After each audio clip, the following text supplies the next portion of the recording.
전 세계인들의 눈에 볼 때 지난 2019년부터 올해 봄까지는 우리나라의 경제력과 외교력 그리고 군사력에 더불어 특히 우리나라 대한민국의 문화력이 그야말로 폭발하며 전 세계 모든 이의 기억 속에 대한민국 즉 코리아라는 나라의 존재감을 마치 문신처럼 분명하고 강렬하게 가미시킨 정말 믿기 힘들 정도로 역사적이고 행복한 시기였습니다. 기생충이 무려 아카데미상을 받아버리는 엄청난 사고를 치더니 이어 미나리 역시 아카데미 여우 조연상을 받아버리고는 갑자기 또 BTS가 전세계 소녀들의 마음을 홀려버리며 단숨에 빌보드 1위에 올라버린 다음 이후 세상에 있는 음악 상이란 상은 모두 다 휩쓸어 버리면서 슈퍼스타급 월드스타가 되어버리더니 갑자기 우리나라에서 서비스를 시작하게 된 넷플릭스 때문에 진짜 지금도 믿기지 않는 정말 꿈만 같은 아니 전세계 1위 하는 게 이렇게 쉬운 거였나 싶은 마음이 들 정도로 우리나라 작품들은 넷플릭스에 공개되는 족족이 단지 한국에서 뿐만이 아닌 전 세계인들에게 말도 안 되는 인기를 끌며 밥 먹듯이 1등을 하는 것이 다반사였고 어쩔 땐 1, 2, 3위가 전부 다 우리 한국 작품들이었을 정도로 그땐 정말 세계인들이 보고 듣는 모든 것이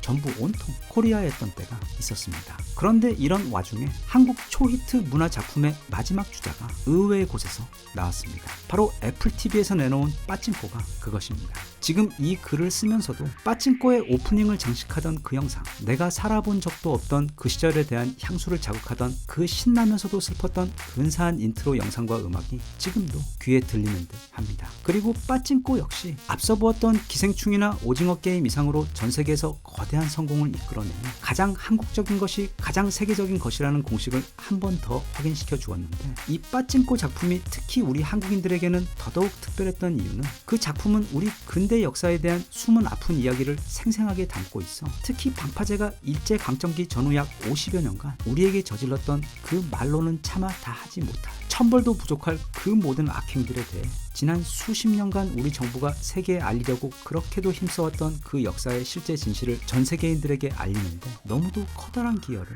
해주었기 때문입니다. 그 어떤 총보다도 강한 펜의 힘이 있듯이 우리는 그때 문화의 힘이 발휘할 수 있는 실로 놀라운 파급력과 힘을 실감할 수 있었습니다. 그리고 빠찡코가 정말 대단했던 또 다른 이유는 그 원작이 사실은 재미교포 한국 작가가 쓴 소설이었으며 미국과 영국을 비롯한 서양에서 먼저 인정을 받았다는 점입니다. 소설, 즉 문학이라는 것은 어쩌면 가장 클래식한 분야의 장르로서 춤추며 노래 부르는 아이돌이나 또는 영화나 드라마와는 그 결이 조금은 다른 어쩌면 조금은 더 높고 깊은 수준의 존중을 받는 영역이면서도 대신 세계, 특히 영미권의 진입 장벽이 워낙 높아 더더욱 한국인이 쓴 한국의 소설이 그런 성공을 거두는 것은 거의 불가능에 가까운 분야이기 때문에 그 작품이 거둔 성공의 감동이 남다르고 컸으며 또 세계인들에게 글로 표현한 한국의 예술 작품이 가진 그 무한한 가능성 또한 분명하게 보여준 고맙고도 위대한 작품이었습니다. 그런데 그 빠찡코의 영광이 곧 다시 어쩌면 전보다 더 큰 성공으로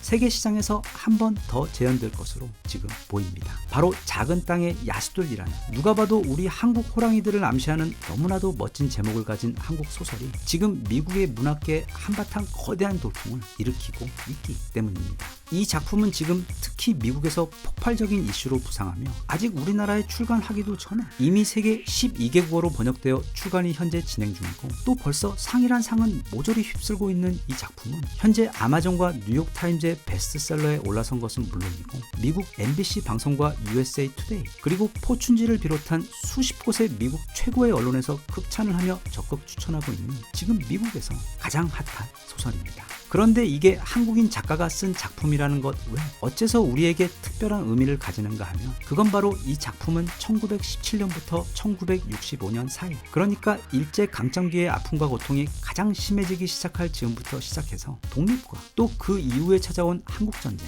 그리고 그 직후 혼란과 슬픔이 뒤섞인 그 격동의 한반도 근대사를 살아간 우리 한국인들의 모습을 너무도 사실적으로 그려낸 작품이기 때문입니다. 특히 일제강점기 시절 당시 일본과 한국 땅에 있던 일본 군인들이 저지른 폐악들 그리고 광복 직후 한국 땅에서 좌우로 나뉘어 벌어졌던 숨막히는 긴장과 혼돈의 시기 그리고 한국 전쟁을 거쳐 사실상 폐허가 되어버린 그 땅에서 끝까지 살아남았던 수많은 일반 사람들의 그 삶을 너무도 현실감 넘치게 그려내고 있어 그 어떤 다큐보다도 더욱 생생하게 당시의 상황과 아픔을 경험할 수 있는 작품으로 특히 한국인이라면 모두가 깊이 공감할 수 있는 매우 드문 그리고 읽는 내내 너무나도 재미있는 명작입니다. 또 소설이 주는 그 특유의 감성 때문에 오히려 영화나 드라마로 보는 것보다 더 깊이 몰입이 되고 또 그만큼 감정의 여운 또한 길게 남습니다. 너무도 고맙게도 한국어판 출판사로 선정된 다산북스에서 출간 전 제게 원고를 보내주셔 미리 읽어볼 수 있었는데 지난 약 일주일간 책에서 손을 떼지 못하고 거의 이 책만 붙들고 있었던 것 같습니다. 서로 비슷한 느낌이 강하긴 한데 빠찡꼬는 일제 강점기 시절 제1교포들의 삶을 다룬 작품인 반면 이 작품 작은 땅의 야수들은 같은 시기 특히 일제 강점기를 거치며 바로 그 격동의 소용돌이의 한복판이자 그 모든 지옥이 당시 사람들에게 펼쳐지고 있었던 우리 한국 땅에서 2등 시민으로 하루하루를 버티며 살아갔던 우리 한국인들의 아픈 삶을 고스란히 다루고 있다는 매우 중요한 차이점이 있습니다. 특히 작품은 매우 독특한 등장인물들의 시선을 통해 당시 세상을 조명하고 있는데 함경북도 출신 호랑이 사냥꾼과 그의 아들 그리고 시골에서 태어나 서울로 상경하여 명월관 최고의 기생이 된 오키와 월양 그리고 연화라는 3명의 소녀들과 그들이 각각 일본군 장교들에게 그리고 아평과 전쟁으로 갑자기 찾아온 생활고를 통해 겪게 되는 이야기 나아가 조선에서 손에 꼽을 만큼 거부였던 만석군 집안 출신 친구 2명이 한 명은 친일파의 길을 걸으며 그 모든 시기를 겪으면서도 호의호식하며 살아가는 방식에 대해 그리고 다른 한 명은 자신의 재산 모든 걸 내놓은 것도 모자라 목숨까지 내놓으며 상해와 만주에서 독립운동을 이끌어가는 매우 사실적인 당시 독립운동가들의 활동 모습 등 각각 이들의 삶의 궤적을 따라가며 그들의 눈에 비친 당시 한국의 상황을 엿볼 수 있어 마치 타임머신을 타고 그 시절로 여행을 간 것만큼이나 그 모든 이야기들이 입체적이고 사실적으로 다가옵니다. 게다가 작가 김주혜님은 재미교포지만 자신의 조부모께서 실제로 독립운동을 하셨던 분이기 때문에 그 이야기들이 더더욱 사실적으로 다가옵니다. 다들 잘 아시다시피 일제 강점기 당시 우리나라는 아주 체계적이고 꾸준하게 수탈을 당했습니다. 한국 땅에서 나는 모든 최고의 좋은 것들 그러니까 쌀이든 인삼이든 전복이든 아니면 문화재든 간에 모두 싸그리 긁어모아 전부 일본에 있는 상류층들에게 전해졌습니다. 그런 것들 중 특히 일본 상류층들이 좋아하던 게 있었는데 그게 바로 한국 호랑이의 가죽이었습니다. 소설의 시작은 바로 눈발이 두텁게 날리던 한겨울 한무리 일본군 장교들과 군인들이 제대로 된 겨울옷도 입히지 않은 채 조선인 사냥꾼을 길잡이 세워 산속으로 들어가 무분별한 사냥으로 인해 이제 얼마 남지도 않은 한국 호랑이를 사냥하는 장면으로 시작하는데 이 작품은 그 제목에서도 유추되듯 그리고 이 멋진 미국판 작품의 표지에서도 볼 수 있듯이 소설 곳곳에서 우리 한국 호랑이에 대한 이야기가 등장합니다. 작가 김주혜는 바로 호랑이야말로 한국의 영혼과 기계를 상징한다고 여겼기 때문에 그리고 우리 한국인들에게는 그게 단지 짐승이 아닌 말하자면 사람의 먼 사촌뻘이 되는 우리에게 친근하면서도 삶의 일부인 영물이었기 때문에 이 신비로운 야수에 대한 각별한 애정을 작품 곳곳에서 표현하며 또 우리나라와 호랑이의 모습에서 많은 공통점을 찾아 그것을 작품 곳곳에서 보여주는데 그래서 작품을 다 읽고 나면 이제 우리나라에는 한국 호랑이가 남아있지 않음에 슬퍼하게 됩니다. 이 작품의 한국어판이 지난주 막 서점에 풀렸습니다. 많은 분들께서 꼭 이 작품을 읽어보시길 바라기 때문에 또 그 흥미진진한 이야기를 따라가는 소중한 즐거움을 빼앗지 않기 위해 최대한 줄거리에 대한 스포를 자제하며 지금 이야기를 이어가고 있는데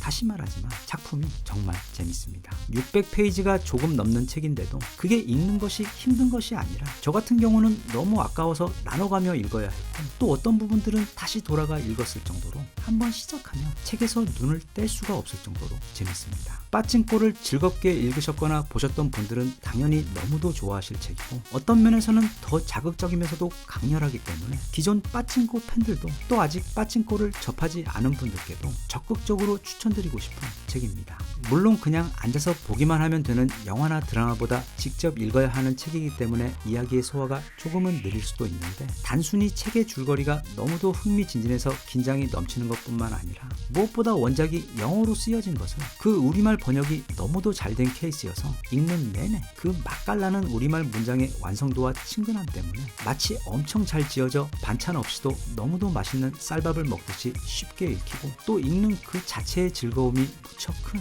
매우 드문 작품입니다. 이미 매우 잘 쓰여진 영어 원작에서 우리 한국어만의 그 친근한 맛을 정말 기가 막히게 뽑아낸 이 책의 번역가 박소연님께 박수 보냅니다. 아무래도 기생의 생활과 아평 사건과 관련된 이야기들, 그리고 일본 장교들이 당시 조선인들과 기생들에게 저지르는 장면들이 곳곳에 등장하기 때문에 아이들에게 추천하기엔 조금 그렇지만 우리말로 쓰여진 작품성과 글맛만 따로 떼어내보자면 이처럼 맛있는 한국어 읽을 거리도 없다고 생각될 정도로 읽는 즐거움이 크기 때문에 최근 들어 책을 많이 읽지 않았던 분들이나 또는 우리 근대사를 마치 넷플릭스에서 아주 잘 만든 다큐를 통해 쉽고 재밌게 체험하고 배우고 싶은 분들께는 이 책이 다시 독서를 시작하는 아주 좋은 기회가 될 것이라고 생각합니다. 이미 넷플릭스나 애플의 경우 가장 한국적인 작품을 영화나 드라마로 만들었을 때 그게 만들어내는 폭발적인 상업적 효과를 맛보았습니다. 하지만 명작은 드물기 때문에 그런 작품이 또 보입니다. 아마 앞다투어 서로 계약을 하려고 경쟁할 것 같은데 이 작은 땅의 야수들의 경우